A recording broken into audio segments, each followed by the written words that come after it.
উম, একবার কল্পনা করা যাক। মানে ধরুন একটা বিশাল আর অসাধারণ সুন্দর একটা লাইব্রেরি। হুম, ঠিক। আর সেখানে লক্ষ লক্ষ অমূল্য বই একদম থরে থরে সাজানো আছে। মানে পৃথিবীর সমস্ত জ্ঞান, সমস্ত ডেটা আর ফিলসফি সব যেন সেখানে আছে। কিন্তু লাইব্রেরির মূল দরজাটা বাইরে থেকে শক্ত করে তালাবন্ধ। তার মানে ভেতরে অনন্ত জ্ঞানের ভাণ্ডার থাকা সত্ত্বেও বাইরের পৃথিবীর কাছে সেই লাইব্রেরির তো কোনো অস্তিত্বই নেই, কারণ সেখান থেকে একটা শব্দও তো বাইরে আসছে না। একদম তাই। আর ঠিক এই জায়গাটাতেই আমরা বুঝতে পারি যে কেবল জ্ঞান অর্জন করলেই হয় না। মানে সেই জ্ঞানকে প্রকাশ করার ক্ষমতা না থাকলে সেই জ্ঞান যেন ওই তালাবন্ধ লাইব্রেরির মতোই একদম অর্থহীন। ঠিক। তো আজকের এই গভীর বিশ্লেষণে আমরা এমন একটা প্রাচীন পদ্ধতি নিয়ে আলোচনা করব যা ওই তালাবন্ধ দরজার চাবিকাঠি হিসেবে কাজ করে। মানে আমাদের সোর্সগুলো ঘাঁটতে গিয়ে আজ আমরা 10 মহাবিদ্যায় নবম দেবী দেবী মাতঙ্গী, যাকে তন্ত্রশাস্ত্রে তান্ত্রিক সরস্বতীও বলা হয়, তাকে নিয়ে একটা অসাধারণ চর্চার সন্ধান পেয়েছি। হ্যাঁ, এটা ভীষণ ইন্টারেস্টিং একটা বিষয়। আর আজকের মূল লক্ষ্যই হল এই বিদ্যা কিভাবে খুব সহজ উপায়ে বাড়িতে বসে চর্চা করা যায়, আর কিভাবে এই প্রক্রিয়াটা শিক্ষার্থী এবং পেশাজীবীদের স্মৃতিশক্তি, মনোযোগ আর যোগাযোগ দক্ষতায় অভাবনীয় উন্নতি ঘটাতে পারে সেটা ধাপে ধাপে উন্মোচন করা। আসলে প্রাচীন এই বিদ্যাকে আধুনিক জীবনের চূড়ান্ত প্রতিযোগিতার সাথে, বিশেষ করে ধরুন কর্পোরেট প্রেজেন্টেশন, পাবলিক স্পিকিং বা কঠিন পরীক্ষার হলের মনস্তত্ত্বের সাথে মিলিয়ে দেখাটা সত্যি ভীষণ রোমাঞ্চকর। হ্যাঁ, একদম। মানে সাধারণ সরস্বতী আরাধনায় একজন ব্যক্তি হয়তো অত্যন্ত মেধাবী লেখক বা সুরকার হতে পারেন, কিন্তু তিনি হয়তো নিজের ঘরে বসেই সেই চর্চা করে গেলেন, বাইরের পৃথিবী তাকে চিনলই না। হ্যাঁ, কেউ জানতেই পারল না। ঠিক। মাতঙ্গী মায়ের শক্তির জায়গাটি হল প্রকাশের জায়গা, আকর্ষণের জায়গা। মানে তিনি ভেতরের সেই প্রজ্ঞাকে এমন একটা চৌম্বকীয় শক্তিতে পরিণত করেন যা বাইরের মানুষকে মন্ত্রমুগ্ধ করে ফেলে। মানে যদি দেবী সরস্বতী হন ওই বিশাল লাইব্রেরি, তবে দেবী মাতঙ্গী হলেন সেই জ্ঞান থেকে তৈরি হওয়া একটা অসাধারণ মনোগ্রাহী টেড টক, তাই তো? দারুণ একটা তুলনা। ঠিক তাই। ভেতরে অনেক জ্ঞান থাকা সত্ত্বেও সেটিকে 10 জনের সামনে আকর্ষণীয়ভাবে উপস্থাপন করার জাদুটাই তো আসল। এটা যেন মানুষের বুদ্ধিমত্তা আর বাকপটুতার একটা চূড়ান্ত স্পিড বুস্ট। হ্যাঁ। তবে সোর্সগুলো ঘেটে আমি এই আরাধনার প্রস্তুতির যে নিয়মগুলো দেখলাম, সেগুলো বেশ চমকপ্রদ। মানে যদি কেউ এই শক্তি নিজের জীবনে প্রয়োগ করতে চান, তবে অত্যন্ত সহজ কিছু নিয়মে বাড়িতেই তা সম্ভব। হুম। এখানে লাল রঙের কিন্তু একটা বিশাল ভূমিকা রয়েছে। হ্যাঁ, ঠিক। সকালে স্নান সেরে লাল রঙের বস্ত্র পরিধান করে পূজায় বসতে হয়। আর বসার জন্য একটা লাল রঙের আসন ব্যবহার করতে হয়।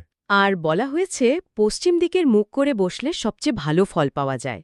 আচ্ছা, আর যদি বাড়িতে দেবী মাতঙ্গীর আলাদা কোনো মূর্তি না থাকে, তবে মা পার্বতী বা দেবী দুর্গার মূর্তিতেই মাতঙ্গীর মায়ের ধ্যান করা যায়।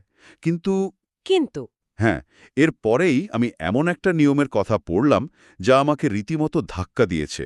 হুম, আপনি নিশ্চয়ই নৈবেদ্য বা প্রসাদ নিবেদনের নিয়মটির কথা বলছেন। একদম তাই। মানে সোর্সগুলোতে স্পষ্ট বলা আছে দেবীকে নাকি এঁটো খাবার বা উচ্ছিষ্ট নিবেদন করতে হবে। এটা তো পূজার সাধারণ নিয়ম, মানে শুদ্ধতার যে ধারণা যুগ যুগ ধরে চলে আসছে তার একেবারেই বিপরীত। হ্যাঁ, শুনতে একটু অদ্ভুত লাগলেও মানে এটা অনেকটা কোনো নিমন্ত্রণে গিয়ে আয়োজককে নিজের অর্ধেক খাওয়া স্যান্ডউইচ বা এঁটো করা ডাল ভাত উপহার দেওয়ার মতো শোনায়। বাহ্যিক দৃষ্টিকোণ থেকে এটাকে তো চরম অশ্রদ্ধা বলে মনে হতে পারে। একজন সাধারণ মানুষ এই বিষয়টা কিভাবে গ্রহণ করবেন? আসলে এই আপাত অদ্ভুত নিয়মটার ভেতরেই লুকিয়ে আছে এর সুগভীর মনস্তাত্ত্বিক আর আধ্যাত্মিক দর্শন। আমাদের সূত্রগুলো বলছে দেবী মাতঙ্গীর আরেক নাম হল উচ্ছিষ্ট চণ্ডালিনী। আচ্ছা, উচ্ছিষ্ট চাণ্ডালিনী। আচ্ছা। পৌরাণিক কাহিনী অনুযায়ী উমা একবার ভগবান বিষ্ণু আর মা লক্ষ্মী কৈলাসে মহাদেব এবং দেবী পার্বতীর সাথে দেখা করতে যান। তারা সাথে করে কিছু খাবার নিয়ে গিয়েছিলেন। সেই খাবার যখন মহাদেব আর পার্বতী গ্রহণ করছিলেন, তখন কিছু খাবারের টুকরো মাটিতে পড়ে যায়। আর সেই উচ্ছিষ্ট বা এঁটো খাবার থেকেই দেবী মাতঙ্গীর এই স্বরূপের প্রাদুর্ভাব। তিনি সেই উচ্ছিষ্টই নিজের খাদ্য হিসেবে চেয়ে নেন। ওহ, আচ্ছা। হ্যাঁ, এই কাহিনীর একটা সরাসরি প্রয়োগ হল সমাজ যে জিনিসগুলোকে বাতিল করে দেয়, অপবিত্র বলে দূরে সরিয়ে রাখে, দেবী মাতঙ্গী সেগুলোকে পরম মমতায় আপন করে নেন। তার মানে একজন ভক্ত নিজে আগে সামান্য ডাল ভাত গুড় বা ঘি খেয়ে সেই এঁটো খাবারই ভালোবেসে মাকে নিবেদন করতে পারেন। হ্যাঁ, একদম। কিন্তু এর পেছনের মেকানিজম বা মনস্তত্ত্বটা আসলে কি? কেন এই উচ্ছিষ্ট নিবেদন করাটা এতটা শক্তিশালী? হুম এর পেছনের দর্শন হল ঈশ্বরের কাছে কোনো কিছুই অপবিত্র নয়, কিন্তু মনস্তাত্ত্বিক দিক থেকে দেখলে এটা মানুষের অহংকার বা ইগোকে ভেঙে চুরমার করার একটা মারাত্মক প্রক্রিয়া। ইগোকে ভেঙে দেওয়া মানে? ধরুন, মানুষের সবচেয়ে বড় ভয় হল সমাজের সামনে নিজেকে নিখুঁত প্রমাণ করার চাপ। আমরা সব সময় সমাজকে আমাদের সেরা, সবচেয়ে নিখুঁত রূপটা দেখাতে চাই, আর এই নিখুঁত হওয়ার চাপ থেকেই কিন্তু জন্ম নেয় স্টেজ ফিয়ার বা পাবলিক স্পিকিংয়ের ভয়। ওহ, দারুণ পয়েন্ট। কিন্তু যখন একজন মানুষ তার নিজের খাওয়া খাবার, তার নিজের উচ্ছিষ্ট পরম ভক্তিভরে মহাবিশ্বের সর্বোচ্চ শক্তির কাছে নিবেদন করেন, তখন তিনি মূলত এই নিখুঁত হওয়ার অহংকারকেই বিসর্জন দেন। আচ্ছা। তিনি অনুধাবন করেন, যদি স্বয়ং ঈশ্বর এই অসম্পূর্ণতা, এই উচ্ছিষ্টকে গ্রহণ করতে পারেন, তবে এই জগতের সামনে তো নিখুঁত হওয়ার কোনো বাধ্যবাধকতাই নেই। এই মানসিকতা মানুষের ভেতর থেকে ভয় আর আভিজাত্যের অহংকারকে সমূলে বিনাশ করে এক অকৃত্রিম আত্মবিশ্বাসের জন্ম দেয়। বাহ, এই বিষয়টা সত্যি গভীর। অর্থাৎ এটা শুধু বাহ্যিক শুদ্ধতার নিয়ম ভাঙা নয়, এটা আসলে নিজের ভেতরের পারফেকশনিস্ট বাধাগুলোকে ভেঙে ফেলার একটা অসাধারণ সাইকোলজিক্যাল হ্যাক। একদম ঠিক বলেছেন। তো এই ভক্তিপূর্ণ আর বাধাহীন পরিবেশ তৈরির পর পড়াশোনা বা মানসিক মনোযোগ বৃদ্ধিতে ঠিক কী ধরনের শারীরিক বা মানসিক চর্চা যুক্ত হয়? বিশেষ করে যারা শিক্ষার্থী, তাদের ক্ষেত্রে এটা কিভাবে কাজ করে? শিক্ষার্থীদের ক্ষেত্রে এই চর্চা একটা সুনির্দিষ্ট শারীরিক মেকানিজমের মাধ্যমে কাজ করে। অনেক শিক্ষার্থী আছেন যারা একটানা মনোযোগ দিয়ে পড়তে পারেন না, হ্যাঁ, ফোকাস ধরে রাখাটা খুব কঠিন। অথবা ধরুন সারা বছর খুব ভালো প্রস্তুতি নেওয়ার পরেও পরীক্ষার হলে গিয়ে নার্ভাসনেসের কারণে সব ভুলে যান, যাকে আমরা ব্ল্যাঙ্ক আউট হওয়া বলি আর কি। হ্যাঁ, এটা তো ভীষণ কমন একটা সমস্যা। সোর্সগুলোতে এই সমস্যার সমাধানের জন্য একটা নির্দিষ্ট মাতঙ্গী মুদ্রা এবং ধ্যানের কথা বলা হয়েছে। মাতঙ্গী মুদ্রা? হ্যাঁ, এই মুদ্রাটি হল হাতের আঙুলগুলোকে পরস্পরের সাথে শক্তভাবে জড়াজড়ি করে ধরে রাখা। একটু দাঁড়ান, শুধু আঙুলগুলো শক্ত করে জড়িয়ে ধরে রাখলেই মনোযোগ বাড়বে? এর পিছনের লজিকটা কি? আসলে এই নির্দিষ্ট মুদ্রাটা ধরে রেখে গভীরভাবে ধ্যান করতে হয়। এর সাথে সাথে ওম মাতঙ্গীয়ই নামাহা বা ওম শ্রী মাতঙ্গীয়ই নামাহা এর মতো একটা মন্ত্র লাল চন্দন বা রুদ্রাক্ষের মালায় 108 বার জপ করার কথা বলা হয়েছে। আচ্ছা। শারীরবৃত্তীয় দিক থেকে দেখলে আমাদের হাতের আঙুলের ডোগায় প্রচুর নার্ভ এন্ডিং বা স্নায়ুপ্রান্ত থাকে, যা সরাসরি মস্তিষ্কের সাথে যুক্ত। হুম। যখন আঙুলগুলোকে শক্তভাবে জড়াজড়ি করে একটা নির্দিষ্ট চাপে ধরে রাখা হয়, তখন এটা একটা আকুপ্রেশার পয়েন্টের মতো কাজ করে। এটা মস্তিষ্কের প্যারাসিম্প্যাথেটিক নার্ভাস সিস্টেমকে উদ্দীপ্ত করে, যা শরীরকে শান্ত হওয়ার নির্দেশ দেয়। ও আচ্ছা, মানে পরীক্ষার হলের প্রচণ্ড চাপে মস্তিষ্কে যখন কর্টিসলের মাত্রা বেড়ে যায় আর মানুষ প্যানিক করে, এই মুদ্রার শারীরিক চাপ সেই প্যানিককে দমিয়ে দেয়। একদম তাই। এই মুদ্রা আর ধ্যানের প্রক্রিয়াটা অনেকটা আমাদের কম্পিউটারের হার্ড ড্রাইভকে ডিফ্র্যাগমেন্ট করার মতো কাজ করছে, তাই না? দারুণ বলেছেন, হ্যাঁ। আমরা যখন অনেক পড়ি, তখন তথ্যগুলো মস্তিষ্কে এলোমেলোভাবে ছড়িয়ে থাকে। পরীক্ষার হলে বসে ভয়ে যখন হাত পা কাঁপে, তখন মস্তিষ্ক আর ওই ছড়ানো তথ্যগুলো খুঁজে পায় না। ঠিক। কিন্তু হাতের এই শক্ত মুদ্রা আর মন্ত্রের একঘেয়ে পুনরাবৃত্তির ফলে মস্তিষ্কের এই ভয় পাওয়ার অংশটা শান্ত হয়ে যায়। আর তখন মেমোরি সেন্টার খুব সহজেই দরকারি ফাইল বা উত্তরগুলো খুঁজে বের করতে পারে। একদম সেই মেকানিজমটাই কাজ করে এখানে। মন্ত্রের নির্দিষ্ট শব্দের যে স্পন্দন, তা মস্তিষ্কের ফ্রন্টাল লোবকে ফোকাসড রাখে। ফলে পরীক্ষার হলের ওই প্রবল চাপের মুখেও মস্তিষ্ক তার স্বাভাবিক কর্মক্ষমতা হারায় না। তথ্য ধরে রাখা এবং সঠিক সময়ে তা স্মরণ করার ক্ষমতা বহু গুণে বেড়ে যায়। বাহ, দারুণ! তো মস্তিষ্ক ডিফ্র্যাগমেন্ট করা হলো, ডেটা ভেতরে গুছিয়ে রাখা হলো, কিন্তু সেই জ্ঞান যখন বাইরের পৃথিবীতে, মানে অনেক মানুষের সামনে প্রকাশ করার সময় আসে, তখন শরীর তো বিদ্রোহ করে বসতেই পারে। হ্যাঁ, গলা শুকিয়ে যাওয়া, কথা আটকে যাওয়া বা চরম স্নায়বিক চাপ তৈরি হওয়া, এই শারীরিক প্রতিক্রিয়াগুলো কিভাবে সামলানো যায়? সোর্সগুলো এই জায়গাতেই সবচেয়ে শক্তিশালী একটা টোটকা বা রেমেডির কথা উল্লেখ করেছে, যা সরাসরি আমাদের কথা বলার শারীরিক অঙ্গগুলোর ওপর কাজ করে। আচ্ছা, সেটা কি? সেটা হলো অভিমন্ত্রিত জলের ব্যবহার।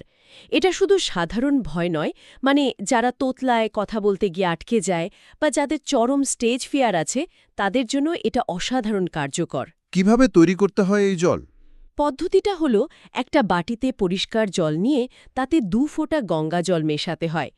এরপর জপের মালার প্রতিটি দানা জলের গায়ে ছুঁইয়ে বা জলের ঠিক ওপর দিয়ে ঘুরিয়ে 108 বার সেই ওম মাতুঙ্গায় নমো মন্ত্র জপ করতে হয়।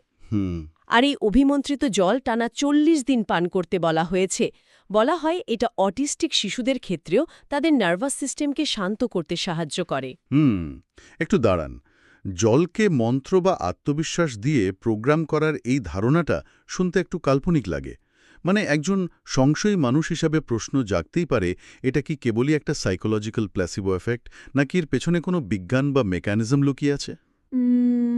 মানে শব্দ তরঙ্গ দিয়ে জলের গুণাগুণ পরিবর্তন করা কি সত্যিই সম্ভব? যদি বিষয়টার পেছনের মেকানিজম বিশ্লেষণ করা হয়, তবে এর গভীর মনস্তাত্ত্বিক আর স্পন্দনের বা ভাইব্রেশনাল বিজ্ঞানটা স্পষ্ট হয়ে ওঠে। আচ্ছা। প্রথমত, মানবদেহের গলার কাছে যে চক্রটা অবস্থান করে, প্রাচীন যোগশাস্ত্রে তাকে বলে বিশুদ্ধ চক্র বা থ্রোট চক্র। এটা হলো আমাদের যোগাযোগ, কথা বলা আর নিজেকে প্রকাশ করার কেন্দ্র। ঠিক। যখন নির্দিষ্ট একটা ধ্বনি বা মন্ত্র বারবার উচ্চারণ করা হয়, তখন তা থেকে সৃষ্ট শব্দ তরঙ্গ বা ফ্রিকোয়েন্সি একটা যান্ত্রিক স্পন্দন তৈরি করে। আর জল অত্যন্ত সংবেদনশীল একটা মাধ্যম, যা যেকোনো স্পন্দনকে খুব দ্রুত গ্রহণ এবং ধারণ করতে পারে। অর্থাৎ মন্ত্রের নির্দিষ্ট ধ্বনি জলের আণবিক বিন্যাসে একটা সূক্ষ্ম পরিবর্তন আনে বলে ধরে নেওয়া হচ্ছে। একদম। শুধু তাই নয়, যখন টানা 40 দিন সেই বিশেষ স্পন্দনযুক্ত জল গ্রহণ করা হয়, তখন সেটা সরাসরি ভোকাল কর্ড আর গলার পেশিগুলোর উপর কাজ করে। টানা 40 দিন কেন? স্নায়ুবিজ্ঞান বা নিউরোসায়েন্সের মতে মানুষের মস্তিষ্কে কোনো নতুন অভ্যাস বা স্নায়বিক পথ তৈরি হতে একটা নির্দিষ্ট সময়ের প্রয়োজন হয়, যা প্রায় 40 দিনের কাছাকাছি। ও আচ্ছা। টানা 40 দিনের এই রিচুয়াল বা প্রথা মানুষের অবচেতন মনকে এমনভাবে প্রোগ্রাম করে যে কথা বলার সময় গলার পেশিগুলো আর সংকুচিত হয় না, ভেতরের স্নায়বিক দুর্বলতা কেটে যায়। বাহ, এটা মানসিকভাবে একটা অভেদ্য বর্ম তৈরি করে এবং শারীরিকভাবে গলার পেশিকে শান্ত রাখে। ফলে কণ্ঠস্বর হয়ে ওঠে স্পষ্ট, জোরালো আর আত্মবিশ্বাসী। ঠিক তাই। তো এই প্রক্রিয়াটা কিভাবে ভেতরের ভয় দূর করে তা বেশ পরিষ্কার হলো। কিন্তু পেশাগত জগতে শুধু ভয় না থাকাই তো যথেষ্ট নয়। ঠিক। কেউ ভয় পাচ্ছে না মানেই যে হাজার হাজার মানুষ তার কথা মন্ত্রমুগ্ধের মতো শুনবে তা তো নয়। অন্যদের চেয়ে আলাদা হয়ে ওঠার জন্য, ভিড়ের মধ্যে নিজের উপস্থিতি জানান দেওয়ার জন্য যে চুম্বকের মতো আকর্ষণ ক্ষমতা বা ক্যারিশমা প্রয়োজন, সেটা কোথা থেকে আসে? আকর্ষণ ক্ষমতার এই স্তরটা বোঝার জন্য জ্যোতিষশাস্ত্র এবং দেবী মাতঙ্গীর প্রতীকের মধ্যে থাকা সংযোগটা বোঝা জরুরি। আচ্ছা। সূত্রগুলো বলছে মা মাতঙ্গীর সঙ্গে সূর্য এবং বুধ গ্রহের সরাসরি সম্পর্ক রয়েছে। গ্রহের রাজা সূর্য দেয় অফুরান্ত আত্মবিশ্বাস, তেজ এবং নেতৃত্ব দেওয়ার ক্ষমতা, যেন একজন সিইও ঘরে ঢোকার সাথে সাথে পুরো ঘরের আবহাওয়া বদলে যায়। অন্যদিকে বুধ গ্রহ হল বুদ্ধি, তীক্ষ্ণ, চাতুর্য আর দারুণ যোগাযোগ ক্ষমতার কারক। যখন এই দুই শক্তির মিলন ঘটে, তখন একজন মানুষের ব্যক্তিত্ব হয়ে ওঠে অদম্য। তার কথায় সূর্যের মতো তেজ থাকে, আবার বুধের মতো তীক্ষ্ণ উপস্থিত বুদ্ধি থাকে। সোর্সগুলোতে দেবী মাতঙ্গীর বর্ণনায় আরেকটা চমৎকার প্রতীকের কথা বলা হয়েছে, আমি দেখলাম। তার হাতে থাকা একটা শুকো পাখি বা তোতা পাখি, এটা কি এই বুদ্ধিমত্তার বাকপটুতারই কোনো প্রতীক? হ্যাঁ, একদম ঠিক ধরেছেন। তোতা পাখির সবচেয়ে বড় গুণ হল সে কেবল মানুষের কথা নকল করে না, বরং সে অত্যন্ত জটিল শব্দ শুনে তা দ্রুত মনে রাখতে পারে আর যে কোনো পরিস্থিতিতে নিখুঁতভাবে হুবহু উচ্চারণ করতে পারে। মায়ের হাতের এই তোতা পাখিটা হল অসাধারণ শ্রুতিধর ক্ষমতা এবং নিখুঁত উচ্চারণের প্রতীক। মানে যাদের প্রচুর মানুষের সামনে কথা বলতে হয়, যেমন নেতা, গায়ক, আইনজীবী বা ধরুন সেলস প্রফেশনাল, তাদের জন্য এটা একটা অপরিহার্য গুণ। হ্যাঁ, কোনো কঠিন প্রেজেন্টেশনের মাঝখানে যখন অপ্রত্যাশিত কোনো প্রশ্ন আসে, তখন এই তোতা পাখির মতোই মস্তিষ্ক দ্রুত আগের শোনা তথ্য মনে করতে পারে আর গুছিয়ে উত্তর দিতে পারে। ওহ, দারুণ! এটা বক্তার মধ্যে এমন এক সম্মোহনী বা হিপনটিক ক্ষমতার জন্ম দেয় যা শ্রোতাদের চুম্বকের মতো আটকে রাখে। তার মানে এই চর্চার ফলে সাধারণ কথাকেও এমনভাবে উপস্থাপন করার ক্ষমতা তৈরি হয় যা জনসমুদ্রকে সহজেই নিজের পক্ষে টেনে আনতে পারে। ঠিক। মানে কেউ যদি বেসমেন্টে বসে দুর্দান্ত কিছু লেখে বা কোনো চমৎকার আইডিয়া তৈরি করে, তবে সেটা হয়তো সরস্বতীর আশীর্বাদ। কিন্তু সেই লেখাকে যখন বেস্টসেলার লিস্টে নিয়ে যেতে হয়, মিডিয়ার সামনে কথা বলতে হয়, হ্যাঁ, কঠিন ইনভেস্টরদের সামনে দাঁড়িয়ে কনফিডেন্সের সাথে আইডিয়া প্রমোট করতে হয়, তখনই মাতঙ্গীর এনার্জি দরকার। একদম তাই। এটা তো আত্মার চূড়ান্ত পিআর আর মার্কেটিং বুস্ট। ভেতরে থাকা সম্পদকে বাইরের পৃথিবীর সামনে সবচেয়ে আকর্ষণীয় মোড়কে উপস্থাপন করার ক্ষমতা। বর্তমান যুগের প্রতিযোগিতামূলক বাজারের প্রেক্ষাপটে এটা কিন্তু একটা অত্যন্ত প্রাসঙ্গিক বিশ্লেষণ। সোর্সগুলোতে স্পষ্ট বলা আছে অনেক প্রভাবশালী রাজনৈতিক নেতা বা সেলিব্রিটিরা মানুষের মন জয় করার জন্য বা নিজেদের আবেদন ধরে রাখার জন্য এই মাতঙ্গী সাধনার আশ্রয় নেন। কারণ দিন শেষে একজন মানুষ হাজারো যোগ্যতা সম্পন্ন হলেও তিনি অন্যকে কতটা কনভিন্স করতে পারছেন তার উপরই কিন্তু তার মূল সাফল্য নির্ভর করে। আর এই চর্চা ঠিক সেই কনভিন্সিং পাওয়ার বা বিশ্বাসযোগ্যতা তৈরি করার মেকানিজম হিসেবে কাজ করে। একটা সাধারণ ঘরোয়া পরিবেশ থেকে শুরু হওয়া এই প্রক্রিয়া কিভাবে একজন মানুষের ভেতরে পরিবর্তন এনে তাকে সমাজের শীর্ষ পর্যায়ে নিয়ে যেতে পারে, তার একটা পূর্ণাঙ্গ চিত্র আমরা দেখলাম। আর সবচেয়ে অবাক করার মতো বিষয় হল, এই গভীর রূপান্তরের জন্য বিশাল বা ব্যয়বহুল কোনো আয়োজনের কিন্তু প্রয়োজন নেই। ঠিক, এখানে বিশাল মন্দিরের প্রয়োজন নেই, কেবল প্রয়োজন সঠিক পদ্ধতি আর একাগ্রতার। তো চলুন এই গভীর বিশ্লেষণের একবারে শেষ পর্যায়ে আমরা চলে এসেছি। এতক্ষণ যা যা আলোচনা হলো তা যদি একটু সংক্ষেপে গুছিয়ে নেওয়া যায়। হ্যাঁ, নিশ্চয়ই। আমরা দেখলাম লাল রঙের কাপড় আর ডাল ভাতের মতো একেবারে সাধারণ প্রাত্যহিক উচ্ছিষ্ট উপাদান নিবেদনের মাধ্যমে কিভাবে নিজের অহংকারকে ভাঙতে হয়। ঠিক। আমরা জানলাম নির্দিষ্ট মাতঙ্গী মুদ্রার কথা, যা হাতের স্নায়ুগুলোকে উদ্দীপ্ত করে শিক্ষার্থীদের পরীক্ষার হলের প্যানিক অ্যাটাক দূর করে স্মৃতিশক্তিকে জাগিয়ে তোলে। আমরা শিখলাম অভিমন্ত্রিত জলের বিজ্ঞান, যা নির্দিষ্ট শব্দতরঙ্গ ব্যবহার করে আমাদের স্টেজ ফিয়ার বা স্নায়বিক চাপ দূর করে বিশুদ্ধ চক্রকে জাগ্রত করে। আর সবশেষে আমরা দেখলাম কিভাবে সূর্য আর বুধ গ্রহের শক্তিতে তোতা পাখির মতো নিখুঁত বাকপটুতা অর্জন করে একজন মানুষ পেশাগত জীবনে অসীম ক্যারিজমার অধিকারী হতে পারেন। একদম। যদি এমন কোনো শিক্ষার্থী থাকেন যিনি একটা কঠিন বা প্রতিযোগিতামূলক পরীক্ষার সামনে দাঁড়িয়ে উদ্বেগে ভুগছেন, অথবা ধরুন এমন কোনো পেশাজীবী থাকেন যিনি বড় কোনো প্রেজেন্টেশনের আগে ভয়ে কাঁপছেন, হ্যাঁ, তাদের জন্য এটা দারুণ কাজ করবে। তাদের জন্য এই প্রাচীন মনস্তাত্ত্বিক আর আধ্যাত্মিক চর্চাটি একটা অত্যন্ত ব্যবহারিক গাইড হিসেবে কাজ করতে পারে। এটা শুধু কিছু নিয়মকানুন পালন নয়, এটা স্নায়ুতন্ত্রকে শান্ত করে নিজের ভেতরের সুপ্ত সম্ভাবনাকে জাগিয়ে তোলার একটা বিজ্ঞানসম্মত উপায়। ভয়কে জয় করে আত্মবিশ্বাসের সাথে নিজের কথাগুলো পৃথিবীর সামনে তুলে ধরার এই যে মেকানিজম, তা সত্যি চিন্তার নতুন দুয়ার খুলে দেয়। তবে এই বিশ্লেষণ শেষ করার আগে আমি একটা অন্য দিক নিয়ে ভাবছিলাম, যা আমাদের প্রতিদিনের জীবন দর্শনের সাথে খুব মিলে যায়। কোন দিকটির কথা বলছেন? মানে আমরা শুরুতেই বলেছিলাম যে মা মাতঙ্গী হলেন উচ্ছিষ্ট আর পরিত্যক্তের দেবী। যে জিনিসগুলোকে সমাজ বাতিল করে দেয়, অপবিত্র বা অযোগ্য মনে করে, দেবী সেগুলোকে পরম আদরে আপন করে নেন। হ্যাঁ, বলেছিলাম। তাহলে কি এমনটা হতে পারে যে আমাদের নিজেদের চরিত্রের ভেতরেও এমন অনেক উচ্ছিষ্ট বা বাতিল অংশ আছে? মানে আমাদের দুর্বলতাগুলো, আমাদের অতীত ব্যর্থতাগুলো, আমাদের ভয় বা হীনমন্যতাগুলো, যেগুলোকে আমরা লজ্জায় সবার থেকে লুকিয়ে রাখতে চাই। আমরা তো সবসময় দুনিয়াকে আমাদের শুধুমাত্র সফল আর নিখুঁত রূপটাই দেখাতে চাই, তাই না? হ্যাঁ, এটা সত্যিই একটা গভীর মনস্তাত্ত্বিক প্রশ্ন। আমার মনে হচ্ছে আমরা যদি আমাদের সেই লুকিয়ে রাখা দুর্বলতাগুলোকে, সেই অতীত ট্রমা বা ব্যর্থতাগুলোকে অস্বীকার না করে সেগুলোকে স্বীকার করে নিই, ঠিক যেভাবে দেবী উচ্ছিষ্ট গ্রহণ করেন, তাহলে হয়তো সেই দুর্বলতাগুলোই আমাদের সবচেয়ে বড় শক্তিতে পরিণত হতে পারে। মানুষ তার দুর্বলতাগুলো লুকিয়ে রাখতে গিয়েই সবচেয়ে বেশি নার্ভাস হয়। যখন সেই লুকোনোর চাপ আর থাকে না, তখন মানুষ হয়ে ওঠে সবচেয়ে বেশি অকৃত্রিম আর অপ্রতিরোধ্য। অসাধারণ।